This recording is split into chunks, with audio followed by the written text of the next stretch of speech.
జై శ్రీరామ్. ప్రపంచవ్యాప్తంగా ఉన్నటువంటి తెలుగు వారందరికీ కూడాను దేవీ శరన్నవరాత్రి మహోత్సవ శుభాకాంక్షలు. అలానే మన విబి వేదిక ఆస్ట్రాలజీ ఛానల్ని సబ్స్క్రైబ్ చేసి వీక్షిస్తున్నటువంటి మీ అందరికీ కూడా ఆ అమ్మవారి యొక్క అనుగ్రహం వల్ల సుఖభోగ భాగ్యాలు మీ ఇంట కలగాలని అమ్మవారిని కోరుకుంటూ ఈరోజు ఎపిసోడ్ని మొదలుపెట్టిపోతున్నాం. నేను మీ మురళీకృష్ణ శర్మ, భువనగిరి, నార్త్ కేరళనా రాష్ట్రం, షార్లెట్ నగరము, అమెరికా నుంచి ప్రపంచవ్యాప్తంగా ఉన్నటువంటి తెలుగు వారి కోసం ఈ వీడియోలు చేయడం జరుగుతుంది. దయచేసి మీరు సబ్స్క్రైబ్ చేయండి. ఇలాంటి మంచి కంటెంట్ ఉన్నటువంటి వీడియోస్ని నలుగురితో షేర్ చేయండి. అలానే మీరు ఏ ఊరు నుంచి ఈ యొక్క వీడియోను చూస్తున్నారో కింద కామెంట్ చేయటం మాత్రం మర్చిపోవద్దు.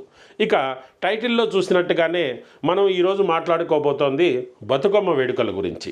ఇవి దేవీ శరన్నవరాత్రుల్లో వస్తాయని తెలుసు, కానీ బతుకమ్మ వేడుకలని మొత్తం 9 రోజులుగా 9 రకాల బతుకమ్మలుగా మనం ఇక్కడ ఆరాధించుకునేటువంటి సంస్కృతి ఉంది. ముఖ్యంగా తెలంగాణలో ఎక్కువగా చేస్తూ ఉంటారు. మిగతా ప్రాంతాల్లో అమ్మవారిని వనదేవతగాను, అలానే శాకాంబరిగాను వేరువేరు పేర్లతో చేస్తుంటారు. కానీ ఈ బతుకమ్మ అనేటువంటిది తెలంగాణ సాంప్రదాయానికి చక్కటి నిదర్శనం అన్నమాట. మరి అలాంటి అమ్మవారిని 9 రోజులు ఎప్పుడు ఆరాధించుకోవాలి అని అంటే దేవీ శరన్నవరాత్రుల్లో వచ్చేటువంటి 9 నవరాత్రుల్లో కాదు. ఎందుకంటే ఈ బతుకమ్మ ఆరాధన అనేటువంటిది అష్టమితో అయిపోతుంది. కాబట్టి ఎప్పుడు మొదలవుతుంది అని అంటే భాద్రపద మాసంలో వచ్చేటువంటి అమావాస్య రోజే మొదలవుతుంది. కాబట్టి ఇక్కడ చూసుకుంటే మనకి మొట్టమొదటి రోజు అమ్మవారిని ఆరాధించేటువంటి విశేషమైనటువంటి రూపం ఎంగిలి పూల బతుకమ్మ అని పిలువబడుతుంది. ఇది భాద్రపద మహాళయ అమావాస్య రోజున అమ్మవారిని ఆరాధించుకోవడం జరుగుతుంది. మరి ఆ రోజు అమ్మవారికి నైవేద్యంగా నువ్వులు, బియ్యపిండి అనేటువంటివి సమర్పించుకోవడం జరుగుతుంది.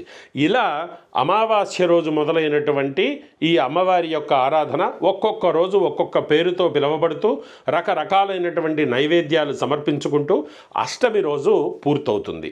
మరి చాలామంది విజయదశమి రోజు కూడా ఈ యొక్క బతుకమ్మని చేస్తుంటారు కదండి. అది తప్ప అంటే ఇక్కడ ఆచారం, నేను ఏది సరైనటువంటి ఆచారం, ఏది అసలైనటువంటి ఆచారం చెప్తున్నా.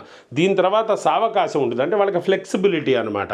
కొంతమందికి ఉద్యోగాల వల్ల, లేకపోతే వీకెండ్ కల్చర్ వల్ల వాళ్ళు ఈ యొక్క పండగలని వీకెండ్లో చేసుకోవాల్సినటువంటి పరిస్థితులు వస్తుంటాయి వాళ్ళు ఉన్నటువంటి ప్రదేశాలను బట్టి. కాబట్టి అమ్మవారిని మనస్ఫూర్తిగా ఆరాధించడం ముఖ్యంగానే ఈ రోజుల్లో చేయగలిగితే ఇంకా విశేషం.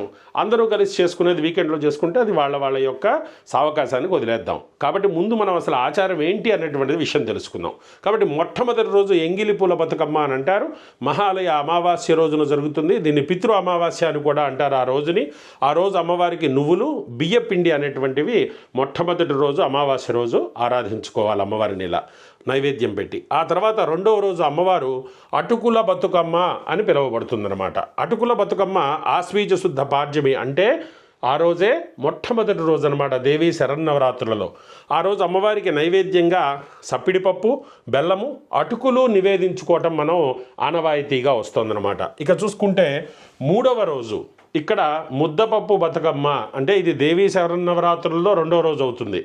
ఆశ్వీజ శుద్ధ విధియ రోజు ముద్దపప్పు బతుకమ్మకి ముద్దపప్పు, పాలు, బెల్లంతో నైవేద్యం చేసుకోవటము, ఆ తర్వాత ఆరాధించుకోవటము, నైవేద్యాన్ని సమర్పించుకోవటము అనేటువంటిది మనం ఇక్కడ గమనిస్తూ ఉండవచ్చు. ఇక 4వ రోజు బతుకమ్మని ఎలా ఆరాధించుకోవాలి అంటే ఈ బతుకమ్మ పేరు నానే బియ్యం బతుకమ్మ అని చెప్పేసి అమ్మవారిని పిలుస్తారు. ఇక్కడ నానేసిన బియ్యాన్ని, పాలు, బెల్లము కలిపి నైవేద్యంగా నివేదిస్తూ ఉంటారు. ఈ అమ్మవారి యొక్క ఆరాధన ఆశ్వీజ శుద్ధ తదియ రోజు చేయాలన్నమాట. దీని తర్వాత వచ్చేటువంటిది 5వది అట్ల బతుకమ్మ అని. ఇది చాలా ఫేమస్. చిన్నప్పుడు ఈ అట్ల బతుకమ్మ రోజు ఊరంతా అట్లు పంచి పెడుతూ ఉండేవాళ్ళు.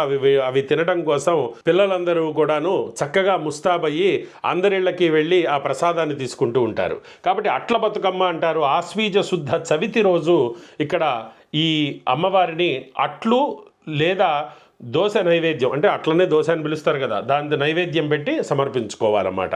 ఇక 6వ బతుకమ్మ అలిగిన బతుకమ్మ ఆశ్వీజ శుద్ధ పంచమి రోజు చేస్తారు.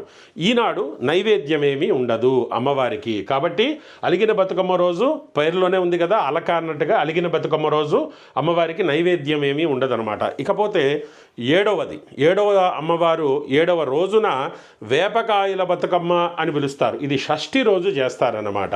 మరి ఇక్కడ చూసుకున్నట్లయితే బియ్యపిండిని బాగా వేయించి వేప పండులా తయారు చేసి నైవేద్యంగా సమర్పిస్తారు. అంటే చిన్న చిన్న వేప పండ్లులాగా తయారు చేసి అమ్మవారికి నైవేద్యం చేస్తారు. ఈ 7వ రోజు అమ్మవారిని వేపకాయల బతుకమ్మ అని పిలవటం మనం గమనించుకోవచ్చు. ఇక చూస్తే 8వది వెన్న ముద్దల బతుకమ్మ. ఇక్కడ ఆశ్వీజ శుద్ధ సప్తమి రోజు ఇలా 8వ స్వరూపంగా అమ్మవారిని ఇలా ఆరాధిస్తారు.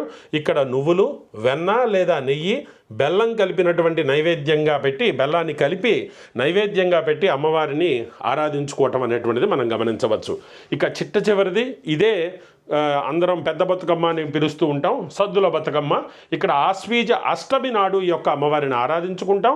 పెరుగన్నాన్ని, చింతపండు పులిహోరని, కొబ్బరన్నాన్ని, నువ్వులని ఈ అమ్మవారికి నైవేద్యంగా ఇచ్చుకుంటాం అన్నమాట.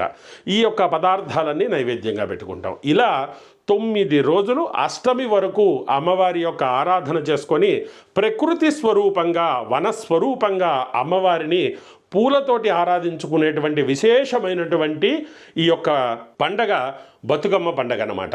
మరి ఇలాంటి పండుగ మీరు ఎలా చేసుకుంటున్నారు? అలానే ఏ పూలతోటి అమ్మవారిని ఆరాధిస్తుంటారు? దీంట్లో ఒక ప్రత్యేకంగా ఒక పువ్వును వాడతారు. ఆ పువ్వు కనుక మీకు తెలిసినట్లయితే కింద కామెంట్ సెక్షన్లో చెప్పండి. అలానే నేను ముందు అడిగినట్టుగా మీరు ఏ ఊరి నుంచి చూస్తున్నారు, ఎంత మారుమూల వరకు మన వీడియో వెళ్ళింది అనేటువంటి విషయం తెలుసుకోవడం కోసం కింద మీ ఊరి పేరుని చక్కగా టైప్ చేయండి. అలానే కామెంట్ చేయండి. మీకు ఏవైనా సందేహాలు ఉంటే మీరు కింద కామెంట్ చేయొచ్చు. నేను అవన్నీ చదివి మీకు రిప్లై చేసేటువంటి ప్రయత్నం చేస్తాను. అందరూ బతుకమ్మ వేడుకలు చాలా ఘనంగా చేసుకొని ఆనందంగా ఉండాలని మనస్ఫూర్తిగా కోరుకుంటూ మంగళం మహతు. సర్వేజన సుఖినో భవంతు.